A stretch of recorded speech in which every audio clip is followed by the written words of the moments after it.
السلام علیکم ورحمۃ اللہ وبرکاتہ۔ الحمد للہ رب العالمین والصلاة والسلام على سید الانبیاء والمرسلین نبینا محمد وعلى آلہ وصحبہ اجمعین، اما بعد۔ یقول اللہ سبحانہ وتعالی فی القرآن المجید: لقد كان لكم في رسول اللہ اسوة حسنہ۔ محترم و مکرم حاضرین و حاضرات، الحمدللہ اللہ کے فضل و کرم سے حج کے حوالے سے ایک شارٹ کورس رواں دوا ہے۔ کل کے درس میں محظورات احرام، یعنی وہ چیزیں جسے احرام کی حالت میں انسان کو نہیں کرنی چاہیے، اگر انسان کر لے تو کس قسم کا فدیہ اس پر لاگو ہوگا، حج کی قسمیں کتنے ہیں، ان بنیادی کچھ چیزوں کی طرف اشارہ کیا گیا تھا۔ محظورات احرام کے اندر ذکر کیا گیا تھا کہ انسان کو اپنے بال نہیں کاٹنے چاہیے، انسان کو اپنے ناخن نہیں کاٹنے چاہیے، نہ خوشبو جسم پر لگائے، نہ احرام کے کپڑے پر لگائے، مرد ہو تو نہ چہرہ ڈھانپے، عورت ہو تو نہ مرد ہو تو نہ سر ڈھانکے، عورت ہو تو چہرہ نہ ڈھانکے۔ اس کے علاوہ اگر مرد ہے تو وہ سلا ہوا لباس نہ پہنے۔ 7 چیزیں جو مردوں اور عورتوں کے اندر کامن ہیں، 2 چیزیں جو مردوں کے ساتھ خاص ہیں، 2 چیزیں جو عورتوں کے ساتھ خاص ہیں۔ تقریباً محظورات احرام کا ذکر آپ کے سامنے کیا گیا تھا۔ تفصیل کے طور پر صرف ایک ذکر آیا تھا کہ انسان اگر سر کے بال کو کاٹ لے تو کس قسم کا فدیہ اس پر واجب ہوگا، اس کا ذکر کیا۔ بات کرتے ہیں محظورات احرام میں سے ایک محظور کا، وہ ہے ناخون کو کاٹنا۔ جیسے کہ قرآن مجید میں اللہ تبارک و تعالیٰ نے واضح طور پر فرمایا کہ ثم لیقضوا تفثهم ولیوفوا نذورهم ولیطوفوا بالبیت العتیق۔ اللہ سبحانہ و تعالیٰ نے یہاں جو لفظ ثم لیقضوا تفثهم، کہ ان لوگوں کو چاہیے کہ اپنے تفظ کو مکمل کریں، اور تفظ کا مطلب یہ ہوتا ہے کہ انسان رمی جمرات کرے، اپنے جانور کو ذبح کرے، حلق کے تقصیر کرے، مونچھ اور داڑھی سے بال کو نکالے، ناخون کو کاٹے۔ محترم حاضرین، اس کو تفظ کہا گیا۔ تو گویا اللہ تبارک و تعالیٰ نے آیت کے اندر واضح طور پر فرمایا کہ جب انسان ذبح کرے گا، اور انسان ذبح کب کرتا ہے؟ عید کے دن کرتا ہے۔ تو عید کے دن کیے جانے والے کاموں میں سے رمی کرنا، ذبح کرنا، حلق و تقصیر کرنا، اور اسی طرح اپنے ناخنوں کو کاٹنا ہے۔ تو گویا اس کا مطلب یہ ہوا کہ ایک آدمی جو محرم ہوگا، حالت احرام میں ہوگا، اسے ناخون کاٹنا جائز نہیں ہے، بلکہ بسا اوقات حرام کے درجے میں آ جاتا ہے۔ محترم حاضرین، اللہ تبارک و تعالیٰ نے آیت میں لفظ تفظ کا ذکر کر کے، جیسے کہ اگر آپ حضرت ابن عباس رضی اللہ عنہ کی تفسیر اس آیت کے ضمن میں پڑھیں گے تو آپ کو پتا چلے گا کہ انہوں نے اسی طرح کی تفصیل اس کے حوالے سے بیان کیا۔ مان لیجئے کہ اگر کوئی آدمی جان بوجھ کر اپنے ناخونوں کو دوران احرام کاٹ لیتا ہے تو ایسے آدمی پر فدیت الاذی، یعنی وہ فدیہ جو تکلیف کی وجہ سے ہوتا ہے، جس کے اندر تینوں قسم کا فدیہ، جانور ذبح کرے، اس کے علاوہ روزے رکھے، یا مسکینوں کو کھانا کھلائے، یہ تینوں قسم کا فدیہ اس پر واجب ہوگا۔ محترم حاضرین، یہاں بہت سارے لوگ سوال کرتے ہیں کہ اگر کسی آدمی کا آدھا ناخن کٹ گیا یا آدھا ناخن چھٹ گیا، اب آدھا باقی ہے، تب انسان اسے کیا کرے گا؟ باقی رکھے گا تو ظاہر ہے ادھر ادھر پھنسے گا، ہو سکتا ہے کہ انسان کو تکلیف پہنچائے۔ تو اللہ تعالیٰ قرآن میں اس کا تذکرہ کرتے ہوئے کہتا ہے یرید اللہ بکم اليسر ولا یرید بکم العسر۔ اللہ تبارک و تعالیٰ شریعت اسلامیہ کے ذریعے تم پر آسانی پیدا کرنا چاہتا ہے، اللہ دشواری پیدا نہیں کرنا چاہتا۔ لہذا علماء نے کہا کہ اگر کسی آدمی کا ناخن کٹ گیا ہو، چھٹ گیا ہو، تھوڑا سا باقی ہو، تو انسان دوران احرام اسے کھینچ کر نکال سکتا ہے، یعنی جو چیز ٹوٹی ہے اسے مکمل توڑ سکتا ہے، اپنے جسم سے ہٹا سکتا ہے۔ حضرت ابن عباس رضی اللہ عنہ کی ایک روایت ہے، اور یہ صحابی رضی اللہ عنہ کا اثر ہے، وہ کہتے ہیں کہ محرم جو احرام کی حالت میں ہوگا وہ حمام میں داخل ہوگا، وہ اپنے کپڑے نکالے گا۔ اس کے علاوہ اگر اس کا ناخن، چاہے وہ ہاتھ کا ہو پیر کا ہو، اگر وہ کٹ گیا ہو تو اسے اپنے جسم سے ہٹائے گا، کیونکہ شریعت نے تکلیف کو اپنے جسم سے ہٹانے کا حکم دیا ہے۔ اب یہ صحابی کا قول ہے، اور حضرت عبداللہ بن مسعود رضی اللہ عنہ نے جب یہ رائے دی تھی تو کسی اور صحابی کی رائے اس کے مخالفت میں ہمارے سامنے نظر نہیں آتی، کیونکہ کٹے ہوئے ناخون کو باقی رکھنا حقیقت میں تکلیف کو باقی رکھنا ہے، اور یہ بات ہم سب جانتے ہیں کہ جب وہ اور بڑھے گا تو تکلیف دے گا، لہذا تکلیف کو ہٹا دینا یہ فدیہ دینے کے لیے واجب نہیں ہے۔ تو لہذا پتہ یہ چلا کہ اگر کوئی آدمی اپنے ٹوٹے ناخون کو کاٹ دیتا ہے اس پر کوئی فدیہ نہیں۔ چلیے تیسرا جو محظورات احرام میں محظور ہے وہ ہے خوشبو لگانا. تو لہذا انسان کو یہ بات سمجھنی ہوگی کہ احرام کی حالت میں وہ خوشبو نہیں لگا سکتا. احرام کی حالت میں وہ خوشبو نہیں لگا سکتا. شریعت اسلامیہ نے صاف طور پر کیا ہے اس بات کا حکم ہمیں دیا ہے. انسان کو کیا کرنا چاہیے کہ جب وہ احرام کی حالت میں ہو تو خوشبو سے بچے. اب سوال یہ ہے کہ آخرکار خوشبو میں ایسی کون سی چیز ہے جس کی وجہ سے شریعت اسلامی ہمیں منع کرتی ہے؟ یہ بات جانتے ہیں کہ جب کوئی آدمی احرام کے لیے پہن کر نکلتا ہے تو حقیقت میں وہ دنیا سے آزاد ہو جاتا ہے. اور دنیا سے آزاد ہو کر وہ کیا ہو گیا ہے؟ وہ اللہ تبارک و تعالیٰ کے سپرد اس نے اپنے جسم کو، اپنی روح کو، اپنی نیت کو کر دیا ہے. لہذا خوشبو لگانا حقیقت میں انسان کے اندر شہوت کو ابھار دیتا ہے، انسان کے اندر دنیا پرست کی خواہش کو پیدا کر دیتا ہے. تو لہذا یہ بات ہمیں سمجھ میں آئی کہ اگر کوئی آدمی خوشبو لگا لے تو شریعت اسلامیہ اس کو درست عمل نہیں قرار دیتی ہے. لہذا جیسے انسان احرام کی حالت میں ہو تو وہ خوشبو لگانے سے کلی طور پر احتیاط کرے. اور اگر کوئی آدمی خوشبو لگا لیتا ہے، چاہے وہ جسم کے کسی حصے پر بھی لگائے، آدھی جسم پر لگائے یا کپڑے کی کسی حصے پر لگائے، تو ایسے آدمی پر دم دینا واجب ہے. شریعت نے کیا کہا کہ ایسے آدمی پر دم دینا، دم کا مطلب کیا ہوا کہ وہ آدمی جانور کو ذبح کرے گا، وہ دے گا. لہذا شریعت اسلامی نے اس کا حکم دیا ہے، انسان کو اس کا خیال کرنا چاہیے. محترم حاضرین، بہت سے حضرات کو دیکھا جاتا ہے کہ کچھ حضرات کیا ہے، یہ خوشبو لگانے کا جو معاملہ ہے اس کے مسئلے میں بڑی لاپرواہی سے کام لیتے ہیں. لہذا انسان کو اپنے ایمان کو بچانے کی کوشش کرنی چاہیے. جب وہ عبادت کرنے کے لیے گیا ہے تو کوئی بھی ایسا کام نہ کرے جو کام اس کی عبادت میں اثر ڈالنے والا ہو. تو یہ بات ہوئی خوشبو کی. اس کے علاوہ محظورات احرام میں سے ایک محظور کیا ہے کہ انسان جو مرد ہے وہ اپنے سر کو نہ ڈھاکے. سر کو ڈھکنے سے منع کیا گیا. محظورات احرام میں سے ایک محظور بھی ہے، اگر کوئی آدمی اپنے سر کو ڈھانک لیتا ہے تو اس پر بھی دم دینا واجب ہوگا. اب یہاں کچھ بنیادی چیزوں کی طرف میں اشارہ کر دینا مناسب سمجھتا ہوں. وہ بنیادی چیزوں میں یہ ہے کہ مان لیجئے کہ شریعت اسلامیہ نے منع کیا.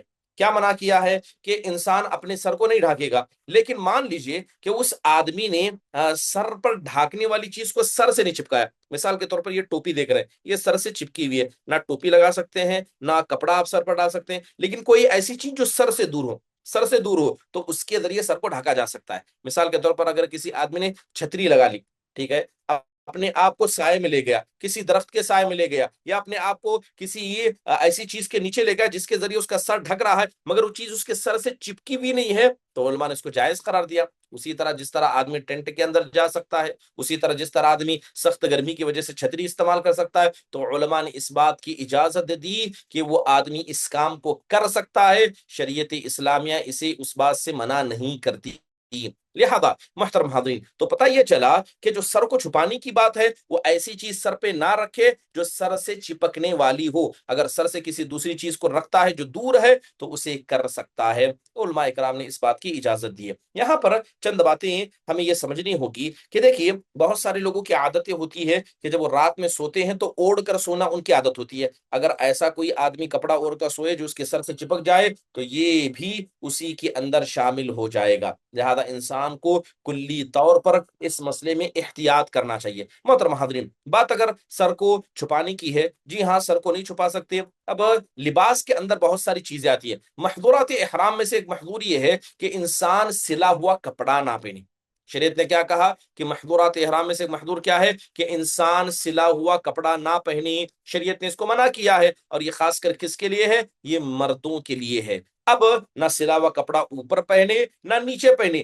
اور اگر کوئی آدمی مان لیجئے کہ سلا ہوا کپڑا پہن لیتا ہے تو اس پر بھی دم دینا واجب ہوگا، اس پر بھی دم دینا واجب ہوگا. اور بات جیسے میں نے ابھی آپ کے سامنے خوشبو کی، اگر کسی آدمی نے پہلی خوشبو لگا لی تھی، اتنی زیادہ تھی کہ اس کی مہک انسان کو آ رہی ہے، اس میں کوئی حرج کی بات نہیں ہے. لیکن مان لیجئے کہ اگر کسی نے احرام کی حالت میں خوشبو لگا دی تو اس پر دم واجب ہے اور اس خوشبو کو ہٹانا بھی واجب ہے. ایسے نہیں ہے کہ احرام کی حالت میں لگائی ہوئی خوشبو کو چھوڑ دے گا، نہیں، اسے دھوئے گا. اگر جسم پر لگایا ہے تو اسے دھوئے گا، سر اور ہاتھ پیر پر لگایا تو اسے دھوئے گا۔ اور اس کے علاوہ جیسے میں نے سر کو چھپانے کی بات کی، یہ سر کو چھپانے کا مسئلہ مردوں کے ساتھ خاص ہے، اور اس کا تعلق ان چیزوں سے جو اس کے سر کے ساتھ چپک جائے، ورنہ اس کے سر سے جو دور ہوں گی ان چیزوں میں اس کی کوئی حرج کی بات نہیں ہے۔ مثال کے طور پر کوئی آدمی کیا ہے رومال کے ذریعے اپنے سر پر سایہ کرنے لگ جائے، یا دوپٹہ لے کر خاتون کیا عمومی طور پر اپنے چہرے کو چھپانے لگ جائے، تو جس طرح مرد کو سر چھپانے سے منع کیا گیا ہے، عورت کو چہرہ چھپانے سے منع کیا گیا ہے، لیکن عورت کو اجازت دی گئی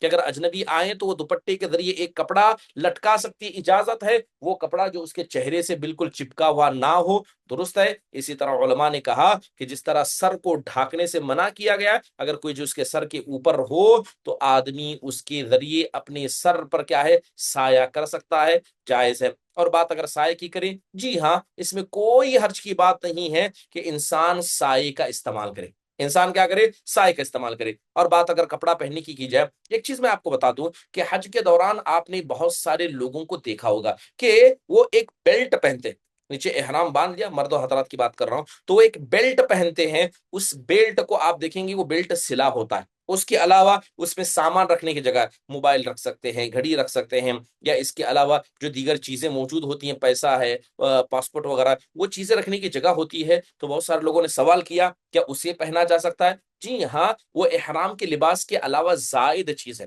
احرام کے لباس کے علاوہ زائد چیز ہے۔ اور انسان اسے کیوں اختیار کرتا ہے؟ انسان اسے اختیار اس لیے کرتا ہے تاکہ اس کا سامان محفوظ رہے، تو وہ اسے لگا سکتا ہے، وہ اسے لگا سکتا ہے۔ بہت سے لوگ گلے میں لٹکاتے ہیں، بہت سے لوگ کمر میں باندھ لیتے ہیں، تو لہٰذا وہ چیز اگرچہ سلی ہوئی ہے مگر وہ احرام کے کپڑے میں شامل نہیں ہے، لہذا انسان اسے لگا سکتا ہے۔ اسلام اس بات کی اسے اجازت دیتا ہے، اس میں کوئی حرج کی بات نہیں ہے۔ محترم حاضرین، اب یہاں پر جو خوشبو لگانے کی میں نے بات کی، اب خوشبو لگانے کا مطلب یہ نہیں کہ انسان پورے جسم پر خوشبو لگائے تبھی کیا ہے وہ فدیے کو ادا کرے گا۔ اگر ہلکی سی بھی خوشبو کپڑے پر لگائے اور جان بوجھ کر لگائے، مثال کے طور پر کوئی آدمی گزر رہا تھا، اس نے خوشبو لگا دیا، لہذا وہ بھی اس کے اندر شامل ہے۔ اور بہت سارے لوگ یہ سمجھتے ہیں کہ خوشبو سے مراد وہ لکوڈ ہے جو انسان اپنے جسم پر یا ہاتھ پر لگائے، نہیں۔ اگر کوئی آدمی بخار، یہ جو دھواں ہوتا ہے جس کے اندر خوشبو ہوتی ہے، اگر اس دھوئیں کو بھی احرام کے کپڑے میں لے لے یا اس دھوئیں کو بھی اپنے سر یا داڑھی میں لے لے تو اس کا حکم بھی وہی ہوگا۔ تو احرام کی حالت میں نہ اس بخار کی خوشبو کو لے گا، نہ اپنے کپڑے میں سمیٹے گا، ورنہ یہ چیز اسی کے اندر آ جائے گی۔ محترم حاضرین، چلیے اب بات کرتے ہیں سر کو چھپانے کے حوالے سے۔ تو میں نے بنیادی طور پر اس کا تذکرہ کیا، اور بہت سارے لوگوں کی غلطی کرتے ہوئے دیکھی گئی، خاص کر وہ سفر کی حالت میں ہوتے ہیں تو انسان کی نیند کی حالت میں ہوتا ہے، اسے پتہ نہیں ہوتا ہے، اور مرد حضرات کیا کرتے ہیں اپنے سر کو ڈھانپ لیتے ہیں، اور حقیقت میں یہ بڑی خطرناک چیز ہے، محظورات احرام میں سے ادا کرنا ہے۔ اور بات اگر کپڑا سلا ہوا پہننے کی ہو، اس سے پہلے میں نے تذکرہ کیا کہ بہت سارے لوگوں کو یہ نہیں پتا ہے کہ احرام کی حالت میں انڈر گارمنٹس نہیں پہنے جاتے ہیں، خاص کر مردوں کی بات کی جا رہی ہے، تو لہذا اس کا خیال کرنا پڑے گا۔ محترم حاضرین، یہاں تک محظورات احرام کے حوالے سے کچھ بنیادی باتیں میں نے آپ کے سامنے رکھی۔ چلیے اب اس کے بعد بات کرتے ہیں طواف کے حوالے سے۔ طواف کے حوالے سے یہ بات ہم سب جانتے ہیں کہ طواف یہ مشروع عمل ہے، طواف کا کرنا مشروع اعمال کا حصہ ہے، لہذا انسان اسے کر سکتا ہے۔ اب مشروع اعمال میں جس کا حکم اسلام نے کرنے کا حکم دیا ہے، ایک تو محظورات احرام سے بچنے کا مسئلہ ہے۔ اب محظورات احرام کی تفصیل میں نے آپ کے سامنے سنا دی، بالوں کا کاٹنا، ناخن کا کاٹنا، اس کے علاوہ خوشبو نہ لگانا، اور خوشبو کے مسئلے میں کلی طور پر شریعت نے اس کو حرام قرار دیا ہے۔ اور اس کی وجہ کیا ہے؟ وجہ یہی ہے کہ خوشبو حقیقت میں انسان دنیا کی زینتوں کے لیے استعمال کرتا ہے، اور دنیا کی زینت یہ دنیا کا مقصد ہے، آخرت کے مقاصد میں نہیں ہے، اس لیے اسلام نے اس بات کو اس سے منع کیا ہے۔ اور بات سر کو چھپانے کا میں نے ذکر کیا، سر کو چھپانا حقیقت میں یہ آرام کی وجہ ہے، اور جیسے حضرت ابن عباس رضی اللہ عنہ کی روایت، وہ روایت جو میں نے اس سے پہلے بھی سنائی تھی کہ ایک آدمی اونٹ سے نیچے گر گیا تھا، وہ احرام کی حالت میں تھا اور اسی حالت میں گر کر مر گیا، تو اللہ کے نبی صلی اللہ علیہ وسلم نے کیا کہا تھا؟ اغسلوہ بماء وسدر، کہ اس صحابی کو تم پانی اور بیری کے پتی سے نہلا دینا، وکفنوہ فی ثوبین، دو کپڑے میں ان کو کفن دینا، ولا تمسہ طیبا، آپ نے صاف منع کیا کہ انہیں خوشبو مت لگانا، ولا تخمر رأسہ، ان کا سر مت چھپانا، ولا تحنطوہ، اور ان کے قریب کسی خوشبو کی چیز کو نہ لانا، اس لیے قیامت کے دن جب اپنے قبر سے اٹھیں گے تو تلبیہ بولتے ہوئے اٹھیں گے۔ تو آپ دیکھیں کہ ایک صحابی کا احرام کی حالت میں انتقال ہو گیا ہے، آپ انہیں خوشبو لگانے سے، ان کے سر کو ڈھانپنے سے منع کر رہے ہیں، تو زندہ احرام کی حالت میں رہنے والا آدمی وہ اس بات کا زیادہ حق رکھتا ہے کہ وہ نہ خوشبو لگائے نہ اپنے سر کو ڈھانپے۔ اسی طرح سر کو نہ رومال سے ڈھانپا جا سکتا ہے، نہ ٹوپی پہنا کر ڈھانپا جا سکتا ہے، تو اس سے یہ درست نہیں ہے۔ لہذا اب بہت سے لوگ یہ سوال کرتے ہیں کہ بسا اوقات انسان اپنے سر پر کسی چیز کو اٹھا لیتا ہے۔ آپ حج عمرے کے درمیان دیکھیں گے، خاص کر جو قریے وغیرہ سے لوگ آتے ہیں، وہ انہیں عادت ہوتی ہے کہ سروں پر کسی چیز کو اٹھائے۔ مان لیجیے کسی کی بیگ تھی، اس نے سر پر رکھ لی، اب وہ بیگ ظاہری بات ہے سر سے چپک گئی ہے، سر کو لگ گئی ہے، تو کیا یہ بھی سر کو چھپانے کے اندر آئے گا؟ کیا اس پر بھی دم ہوگا؟ شافعیہ، حنابلہ، مالکیہ، حنفیہ سب کے نزدیک اتفاقی مسئلہ ہے کہ اگر کوئی آدمی اپنے سر پر دوران احرام کسی چیز کو اٹھا لیتا ہے، اپنے بچے کو اٹھا لیا یا کسی سامان کو اٹھا لیا، تو حقیقت میں سر چھپانا اس کا مقصد نہیں تھا، سر پر رکھنا مقصد تھا، تو لہذا اس پر کوئی دم نہیں ہے، اس میں کوئی حرج کی بات نہیں ہے، انسان کر سکتا ہے۔ اور رہا، میں نے سائے کے حوالے سے بتا دیا کہ انسان سائے کا استعمال کر سکتا ہے، لیکن اگر کسی نے سر کو ڈھانپ لیا، یا تو وہ جانور ذبح کرے گا، 3 دن کے روزے رکھے گا، یا 6 مسکینوں کو کھانا کھلائے گا، یہ اس کے لیے واجب اور ضروری ہے۔ محترم حاضرین، بات ہے اس کے علاوہ، جیسے میں نے ابھی کپڑا پہننے کے حوالے سے کی کہ یہ بھی محظورات احرام میں سے ہے۔ اب یہ تعلق مردوں سے ہے، عورتیں جو چاہے لباس پہنیں، عورتیں جو چاہے لباس پہنیں، عورتوں کے لیے جائز ہے، بس انہیں چہرہ اور ہتھیلی کھلی رکھنا ہے، اب وہ سلا ہوا کپڑا پہن سکتی ہیں۔ یہاں ایک سوال اکثر لوگ پوچھتے ہیں کہ کیا یہ جو ہینڈ گلوز ہیں اور پیر کے اندر پہنے جانے والے موزے ہیں، تو کیا ان دونوں کو پہننا درست ہے؟ جی ہاں، اس سے پہلے یہ بات بتا دی گئی تھی کہ یہ دونوں چیزیں پہننا بھی درست نہیں ہے، چاہے وہ موزہ جو ہے پیر میں پھٹا ہو، اچھا ہو، اس کی اجازت نہیں ہے۔ ہاں، ایک حدیث کے اندر اللہ کے نبی نے اجازت دی تھی، آپ نے کہا کہ اگر کسی کے پاس جوتے موجود نہ ہو تو وہ موزوں کا سہارا لے سکتا ہے، اللہ کے نبی نے اس کی اجازت دی، اگر جوتے نہیں ہے تو موزے پہن سکتے ہیں، لیکن عمومی طور پر انسان کو موزے نہیں پہننے چاہیے، نہ ہینڈ گلوز وغیرہ کا استعمال کرنا چاہیے۔ محترم حاضرین، ایک سوال یہ بھی پوچھتے ہیں کہ جب یہ چیزیں نہیں پہننی ہے تو ہاتھ میں انگوٹی پہننے کا کیا حکم ہے، ہاتھ میں گھڑی پہننے کا کیا حکم ہے؟ یاد رکھیے کہ جو محرم ہوتا ہے اس کے لیے گھڑی پہننا جائز ہے، اسلام اس سے منع نہیں کرتا، کیونکہ گھڑی ہے یا یہ جو انگوٹھی وغیرہ پہنی جاتی ہے یہ درست ہے۔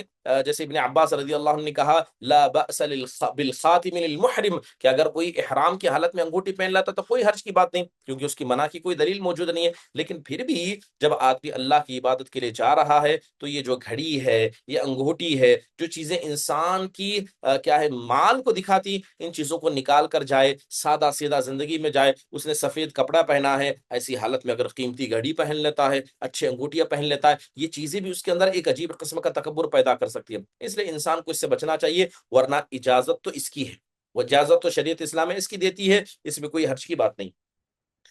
اب جیسے میں نے بیلٹ کا ذکر کیا، تو عمومی طور پر لوگ بیلٹ کیوں پہنتے ہیں کہ نیچے جو مرد حضرات نے احرام کا کپڑا پہنا ہے وہ بسا اوقات کھسک کے گرنے کا ڈر ہوتا ہے، تو اس کے لیے بیلٹ پہنا جاتا ہے۔ علماء نے کلی طور پر اس کی اجازت دی ہے کہ وہ حاجی اس کام کو کر سکتا ہے یا معتبر انسان کو کر سکتا ہے۔ اور بات خواتین کی جائے، جی ہاں، خواتین کو اپنا چہرہ چھپانا نہیں چاہیے، نقاب نہیں لگانا، جسے نوز پیس کہتے ہیں، اسے نہیں باندھنا ہے، منع ہے، اللہ کہ اجنبی مرد آ جائیں تو اسے کر سکتے ہیں۔ حضرت عبداللہ بن عمر رضی اللہ عنہ کہا کرتے تھے لا تنتقب المرأة المحرمہ ولا تلبس القفازین، کہ محرم احرام کی حالت میں عورت نقاب نہیں لگا سکتی اور نہ کیا ہے ہاتھ اور پیر میں موزوں کا استعمال کر سکتی ہے۔ اب رہا مسئلہ کیا خواتین بغیر ضرورت کے، ضرورت نہیں جیسے بعض پھر بھی دھوپ سے بچنے کے لیے اس طرح ہاتھ رکھتی ہیں، ہاں بعض لوگ کیا ہے اپنا دوپٹہ اور رومال رکھ لیتے ہیں جس کے ذریعے اپنے چہرے کو چھپاتے، تو عمومی طور پر ان کاموں سے بھی خواتین کو بچنا پڑے گا۔ اجنبی مرد آ گیا تو مکمل کپڑا رکھیے، چہرہ چھپائیے، کوئی حرج کی بات نہیں ہے، لیکن صرف دھوپ سے بچنے کے لیے چہرہ چھپا رہے، یہ درست عمل نہیں ہے، اس کام سے خواتین کو بچنا پڑے گا، دوران حج اس کام کو نہیں کرنا پڑے گا۔ آپ اگر دیکھیں حضرت عبداللہ بن عمر کہا کرتے تھے احرام المرأة فی وجہہا، کہ عورت کا احرام اس کے چہرے میں ہے اور مرد کا احرام اس کے سر میں ہے، لہذا عورت چہرہ کھلا رکھے گی، مرد سر کھلا رکھے گا۔ حضرت عبداللہ بن عمر رضی اللہ عنہ نے اس طرح کہا کرتے تھے۔ اب اگر اجنبی مرد آ جائیں تو ظاہری بات ہے کہ وہ عورت کیا اپنے چہرے کو چھپا سکتی ہے، لیکن کپڑا گرانے کا ذکر ہے، کپڑا گرانے کا ذکر ہے۔ اب حضرت معاذہ رضی اللہ عنہا جو حضرت عائشہ سے روایت کرتی ہیں، انہوں نے کہا کہ المحرمۃ تلبس من الثياب ما شاءت، کہ ایک محرمہ یعنی احرام رکھنے والی خاتون اپنے لباس میں جو چاہے لباس پہن سکتی ہے، مگر ایسا لباس نہ پہنے جس کو زعفران کی خوشبو نے چھو لیا، یعنی اس کے لباس میں خوشبو ہو۔ عورت کے لیے بھی یہ جائز نہیں ہے، نہ برقع پہنے، نہ اس کے علاوہ اپنے کپڑے کو جان بوجھ کر اپنے چہرے پر ڈالے،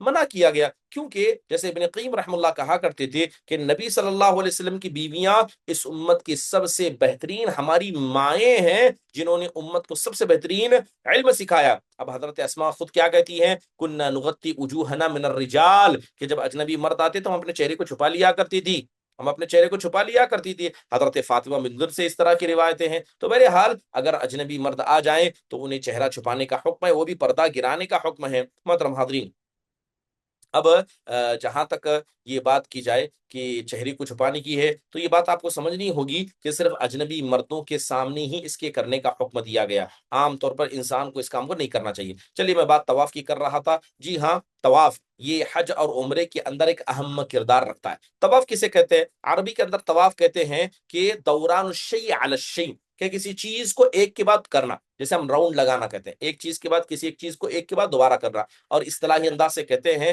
کہ اللہ کی عبادت کی خاطر کعبہ کے دیواروں کے قریب ایک خاص صفت کے ذریعے گھومنا۔ کعبہ، اللہ کی عبادت کی خاطر کعبہ کی دیواروں کے چاروں طرف ایک مخصوص صفت میں گھومنا، اس کو شریعت اسلامی نے طواف کہا ہے۔ اور یاد رکھیے، طواف ایک مشروع عبادتوں میں سے، ایک ایسی عبادتوں میں سے ہے جس کا حکم اللہ تبارک و تعالیٰ نے دیا۔ قرآن میں اللہ سبحانہ و تعالیٰ نے اس کا ذکر کیا۔ اللہ کہتا ہے وَعَهِدْنَا إِلَىٰ إِبْرَاهِيمَ وَإِسْمَاعِيلَ أَن طَهِّرَ بَيْتِيَ لِلطَّائِفِينَ وَالْعَاكِفِينَ وَالرُّكَّعِ السُّجُودِ، کہ ہم نے ابراہیم و اسماعیل ان سے عہد و پیمان کیا کہ وہ طواف کرنے والوں کے لیے، اعتکاف کرنے والوں کے لیے، رکوع اور سجدہ کرنے والوں کے لیے کیا ہے، اللہ کے گھر کو پاک و صاف کرے۔ تو گویا طواف حقیقت میں یہ بیت اللہ کے اندر کی گئی جانے والی عبادتوں میں سے ایک ہے۔ کہیں اللہ نے کہا وَطَهِّرَ بَيْتِيَ لِلطَّائِفِينَ وَالْقَائِمِينَ وَالرُّكَّعِ السُّجُودِ، کہیں اللہ تعالیٰ نے کہا کہ وَلْيَطَّوَّفُوا بِالْبَيْتِ الْعَتِيقِ، کہ تم بیت عتیق کا طواف کرو۔ اس کے اندر بھی اللہ کے نبی صلی اللہ علیہ وسلم نے جب حج کی صفت بیان کی، تب آپ نے کہا حَتَّى إِذَا أَتَيْنَا الْبَيْتَ مَعَهُ اسْتَلَمَ الرُّكْنَ۔ حضرت جابر کہتے ہیں جب اللہ کے نبی صلی اللہ علیہ وسلم کے ساتھ ہم آئے تو ہم نے دیکھا کہ اللہ کے نبی نے رکن کا استلام کیا، 3 مرتبہ رمل کیا، اور 3 مرتبہ رمل کیا، اور 4 مرتبہ آپ عام چلے۔ تو یہ طواف کا ذکر موجود ہے، بہت ساری حدیثوں میں اس کا ذکر ہے۔ اور طواف حقیقت میں یہ اللہ کے نبی صلی اللہ علیہ وسلم کو موجود تھا، پسند تھا۔ طواف کی فضیلت میں ایک روایت موجود ہے، اللہ کے نبی نے کہا من طاف بهذا البيت اسبوعا فاحصاه كان كعتق رقبه لا يدعو قدما ولا يرفع اخرى الا حط الله عنه بها خطيئه وكتب له حسنا۔ اللہ کے نبی علیہ الصلوۃ والسلام، یہ روایت جو ابن عمر سے میں نے ابھی ذکر کی، امام ترمذی نے اس کو نقل کیا۔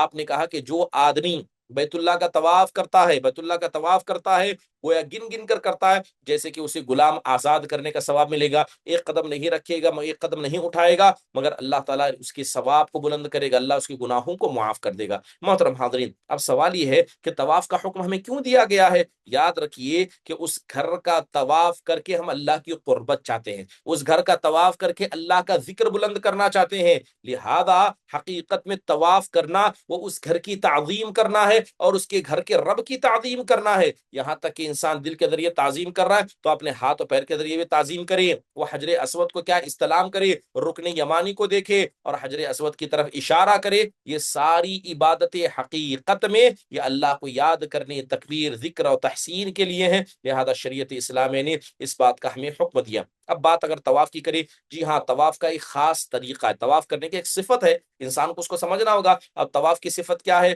کہ انسان جہاں رکن ہے، جہاں حجر اسود کونے میں رکھا جاتا ہے، جیسے انسان مکہ میں داخل ہوتا ہے تو الگ الگ قسم کے دروازے ہیں۔ بہرحال آپ اگر جائیں گے تو آپ دیکھیں گے کہ جہاں حجر اسود ہے وہیں پر گرین لائٹیں لگائی گئی، ہر فلور پر ایک کونے میں گرین لائٹیں لگائیں گے۔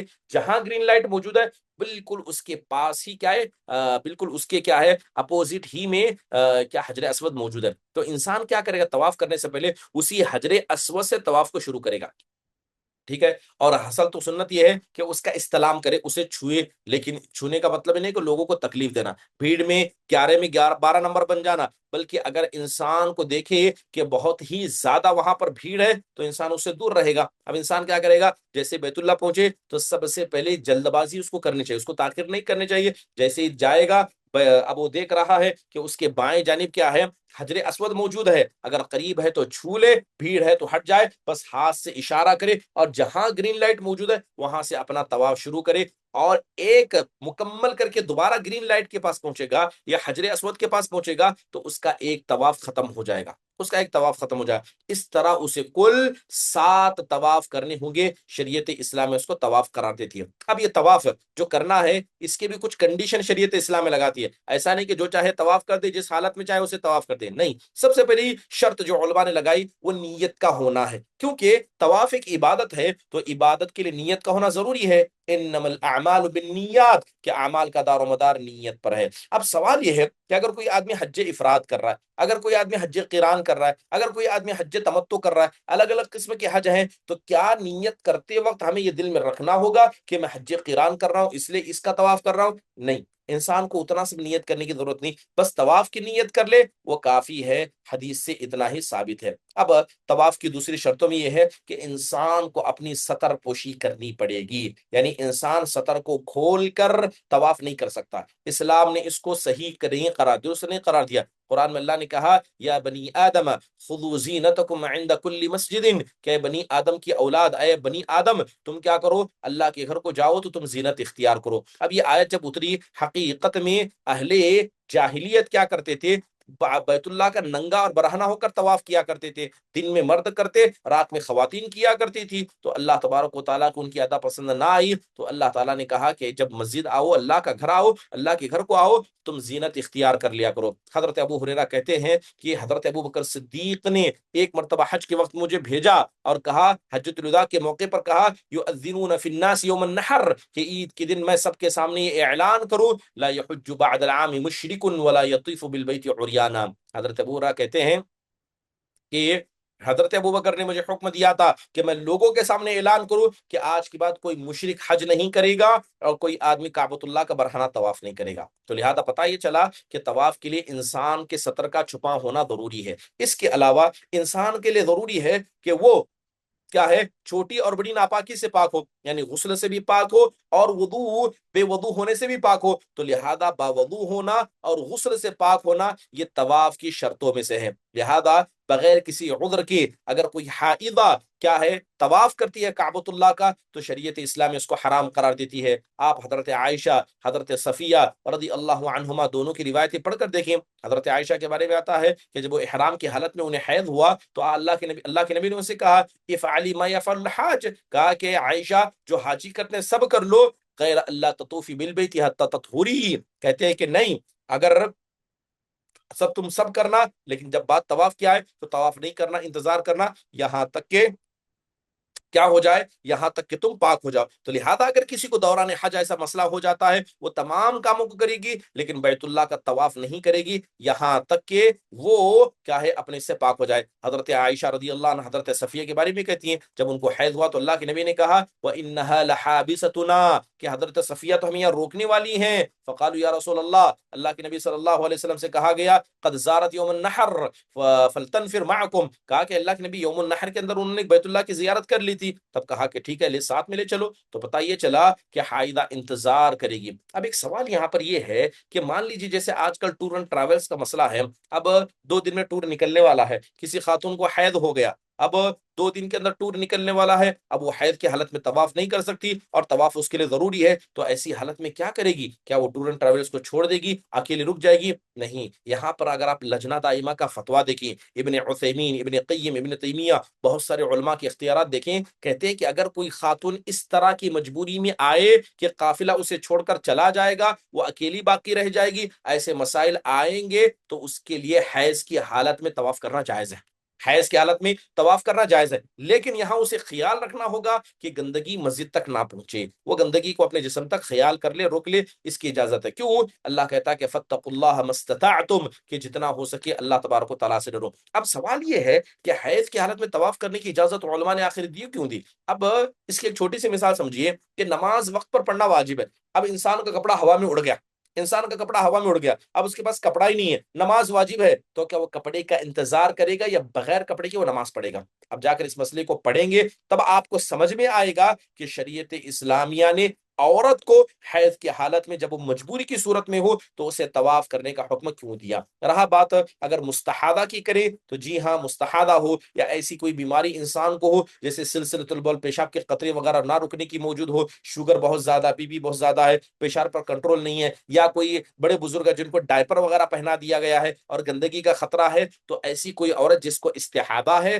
یا کسی کو اس طرح کی بیماری ہے تو ان پر کوئی حرج کی بات نہیں کہ وہ طواف کر لے، ان پر کوئی حج کی بات نہیں کہ طواف کر لے۔ محترم حاضرین، طواف کے وقت انسان کو پاکی کا خیال کرنا چاہیے، لیکن اگر اس سے مجبوری کی حالت میں ایسے معاملات ہو جائیں تو وہ کر سکتے ہیں، اور طواف کی شروعات انسان کو حجر اسود سے کرنی چاہیے۔ اس بات کی میں نے آپ کو ذکر کیا، یہ شرط ہے کہ حجر اسود کو چھوڑ کر آپ نے کہیں اور سے کیا یہ درست نہیں ہوگا، ٹھیک ہے؟ آپ کو حجر اسود ہی سے کرنا ہوگا، کیونکہ اللہ کے نبی علیہ الصلوۃ والسلام نے کیا تھا، اور جب آپ حجر اسود کی طرف سے کریں گے تو کعبۃ اللہ آپ کے بائیں سائڈ ہوگا، لیفٹ سائڈ آپ کے کعبۃ اللہ ہوگا، تو کعبۃ اللہ کے بائیں سائڈ اللہ کے نبی صلی اللہ علیہ وسلم نے ایسا ہی کیا تھا۔ اور جہاں تک اگر بات کی جائے تو ایک حجر پتھر ہے، ٹھیک ہے، ایک دیوار ہے جو کعبہ کے قریب رکھی گئی ہے، جیسے حجر مقام ابراہیم میں کہا جاتا ہے، تو مقام ابراہیم کے اندر سے بھی کر سکتے ہیں، مقام ابراہیم کے باہر سے بھی کر سکتے ہیں، اس میں کوئی حرج کی بات نہیں ہے۔ اور آج کل ایک جگہ جسے حتیم کہا جاتا ہے، یعنی پہلے کعبۃ اللہ کا حصہ تھا، تو اگر کوئی آدمی حتیم کے اندر سے بھی طواف کرتا ہے